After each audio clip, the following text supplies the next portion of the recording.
After our fancy breakfast yesterday, it made me realize that we eat the same thing every single day for breakfast.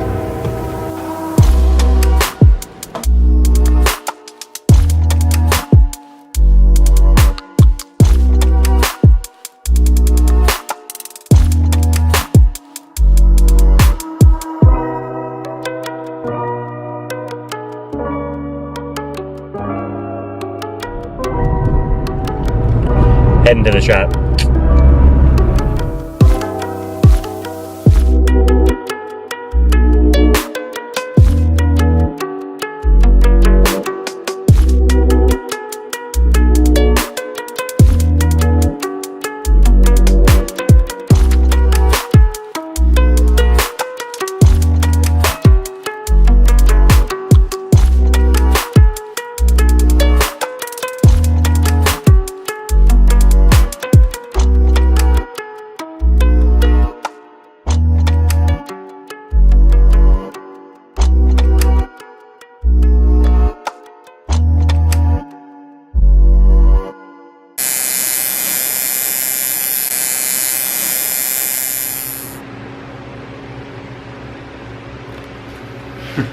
So back at home, actually I just spent the last 2 hours writing a 1,500 word article that no one will ever read, but I'll link below I'll link below this video if you want to check it out.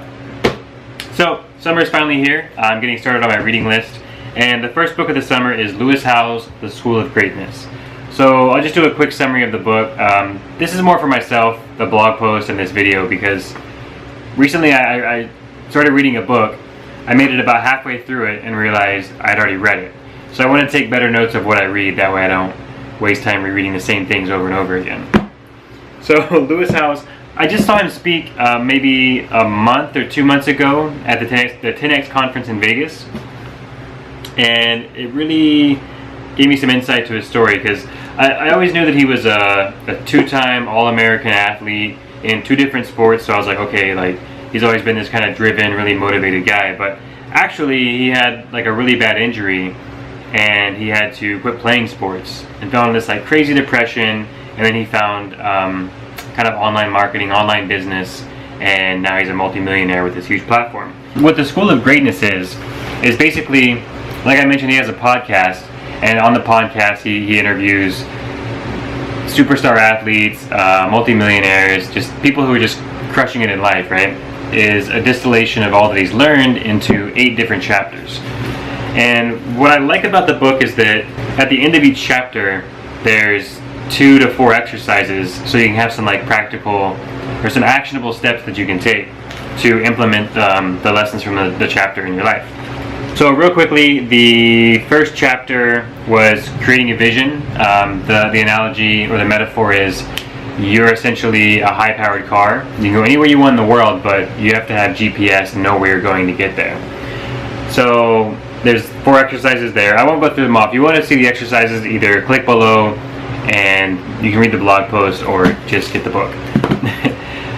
Chapter 2 is about turning adversity into advantage. So being aware and acknowledging the challenges that you've had in life, but reframing them in a way where they work to your benefit. I know it sounds crazy, but there's a series of steps. Quickly, be aware of the adversity, write it down and share it, acknowledge yourself, and express gratitude for where you're at and what you already have, and then reconnect to your vision and take action. Chapter 3 is similar to vision. It's cultivating a champion's mindset. So success leaves clues. So if you look at people who are where you want to be, there's a series of steps that led them there. Because there's things that, not all, but a majority of successful people do. So for example, there's visualization techniques, meditation techniques, mindfulness techniques, and understanding emotional intelligence, or EQ. And he goes through a series of exercises to help you get a grasp of what these concepts are. Chapter 4, develop hustle.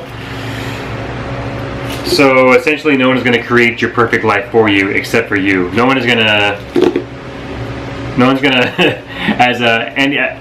as another guy, Andy Frisella, always says, no one's gonna toot your own horn. So toot toot, mother. Essentially, it's no one's gonna build your perfect life for you. You have to man, get out there, put the work in. You have to do whatever it takes to make your dream happen, because no one else is gonna do it for you. So exercises are what-if scenarios. We mentioned in an earlier blog post, just thinking about the worst case scenario, like what if you go broke, what if you embarrass yourself. Thinking of the worst case scenarios that likely won't happen anyway, and coming to terms, like being okay with them.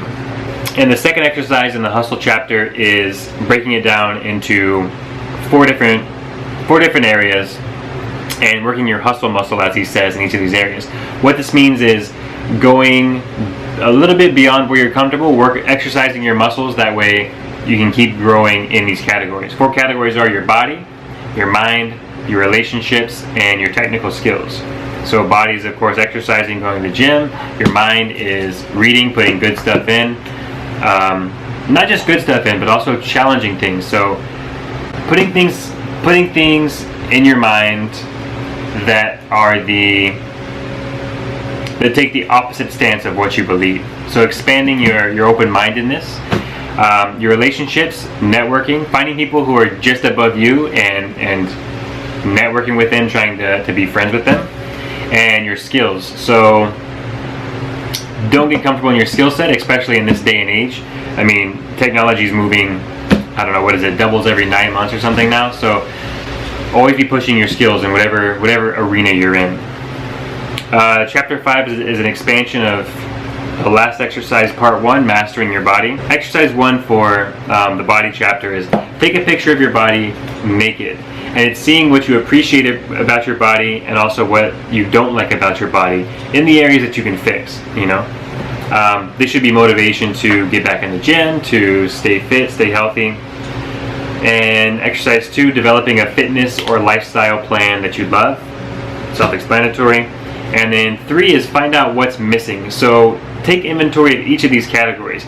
Missing is an acronym: mineralization, inflammation, stress, sleep, inhalation, nutrient density, and gut health. Chapter 6 is practice positive habits.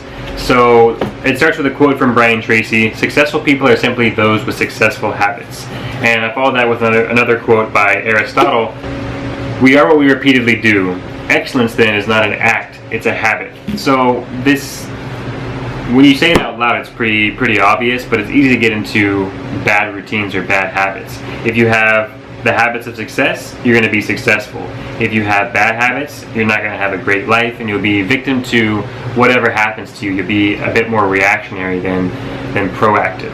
So exercises here are practicing an attitude of gratitude, developing a habits manifesto, so actually blocking out chunks of time to accomplish what you want to do in the day. And the third one I really liked, it was a 28-day challenge. So it's picking a successful habit. It could be as simple as making your bed if that's not a habit for you. So every morning for 28 days, choose one habit.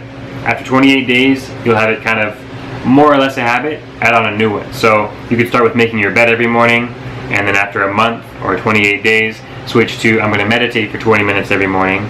Once that's a habit, I'm going to have my bed made, meditate, and then do my gratitude journal or whatever it is for you. Chapter 7 is about building a winning team. This isn't just people who work for you.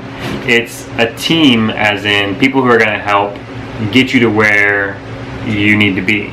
So no one is successful by themselves. It's a matter of keeping a close eye on who your circle is. You are who you hang out with. We've said this 500 billion times. You are who you hang out with. So exercise 1 is taking inventory of your relationships. Number 2 is joining or creating a mastermind group. This is like-minded people who are just trying to push and grow in the same area that you are, and meeting with them once a week or once a month. And number 3 is the list of freedom. This is 3 things that you want to have every task in a category. Things you don't like doing, things you can't do, and things you shouldn't do.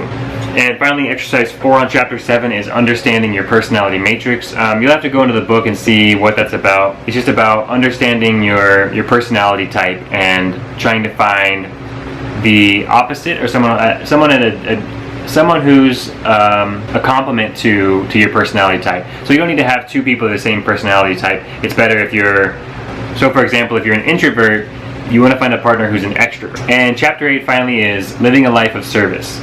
So this opens with a quote from Mahatma Gandhi: the best way to find yourself is to lose yourself in the service of others. And I really believe that. You get what you give in the world. So if the saying is, if you want more love in your life, give out love. If you want more money in your life, give out more money. It sounds crazy. Try it out. I really believe that that's true. And again, 2 more exercises. So choosing your avenue of service. We all have ways to give back. If you have time to give back, if you have money to give back, or if you have a skill set to give back. For example, if you're a web developer, you can help a charity that you care about design their web pages or whatever. And finally, the last exercise of the book, under Chapter 8, Live a Life of Service, is to do your first act. This is true in any aspect of business. Once you have an idea of what you need to do, just take action. Don't sit and think about it like, oh, what's the best way to do it? Do I need to do this or this? And you end up not doing anything. Just take action. So that's it for today. I just wanted to kind of document this again for myself, but if you found some value in this too, give me a like or leave a comment. It's on my blog if you want to suffer through 1,500 kind of ramble notes to myself on this book. Other than that, it's about 10:30. I'll probably spend a few hours editing this video, so I'm going to call it a night there. Good night, I love you guys, and I'll probably see you tomorrow.